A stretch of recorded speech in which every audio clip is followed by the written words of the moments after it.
ఈ రోజు మీకందరికీ తెలుసు, ఈ రోజుల్లో ఎంత హడావుడిగా ఉంటున్నారో. పేరెంట్స్ కానీ అందరూ వాళ్ళ పనులలో వాళ్ళు ఉంటారు.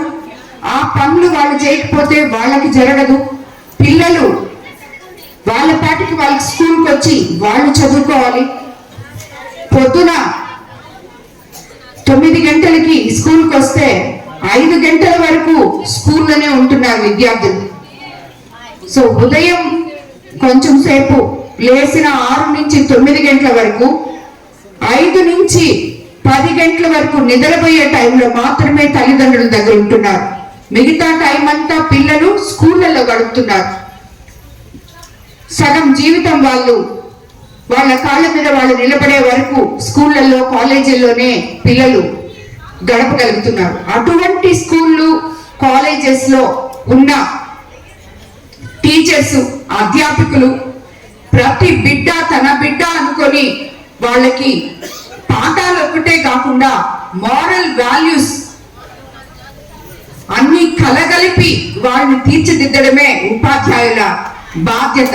చదువుకునేటప్పుడు మాకేదైనా కొంచెమే ఎవరైనా చెప్తే తెలిసేది. ఈ రోజు మనకంటే ఎక్కువగా ముఖ్యంగా పిల్లలకి ఏం జరుగుతుంది సమాజంలో, ఎలా ఎటువంటి మంచి జరుగుతుంది, ఎటువంటి చెడు జరుగుతుంది, రెండు వాళ్ళు 6th క్లాస్ నుంచే వాళ్ళ కళ్ళతో వాళ్ళు చూడగలుగుతున్నారు, వాళ్ళు వినగలుగుతున్నారు. ఎందుకంటే మన మీడియాలో అయితేనేమి, సోషల్ మీడియాలో అయితేనేమి, ఏదైతేనేమి. సో ఇదంతా జరిగేటప్పుడు పిల్లలు ఒకటే గుర్తుపెట్టుకోవాలి, మీరే మీ కళ్ళతో ఒకవైపు చెడు చూస్తున్నారు, ఇంకోవైపు మంచి చూస్తున్నారు. ఈవెన్ దో సోషల్ మీడియా అయినా బయట వార్తల్లో అయినా మంచి చెడు అన్ని మీ కళ్ళతో మీరు చూస్తున్నారు. సో మీరు ఏది మంచో ఏది చెడో ఆ పిల్లలు నిర్ణయించుకోవడానికి పునాదులు ఈ స్కూల్లోనే పడతాయి. ఈ స్కూల్లో టీచర్స్ ప్రత్యేకంగా వాళ్ళకి అన్ని క్లాసులు ఒక ఎత్తు అయితే వాళ్ళకి అవేర్నెస్ అనేది, మీకు ఇది చేస్తే మంచిది, ఇది చేస్తే చెడ్డది అని చిన్నప్పటి నుంచి 6th క్లాస్ నుంచి ఇంతకు ముందు మేము చదివేటప్పుడు మోరల్ క్లాస్ ఒకటి ఉండేది.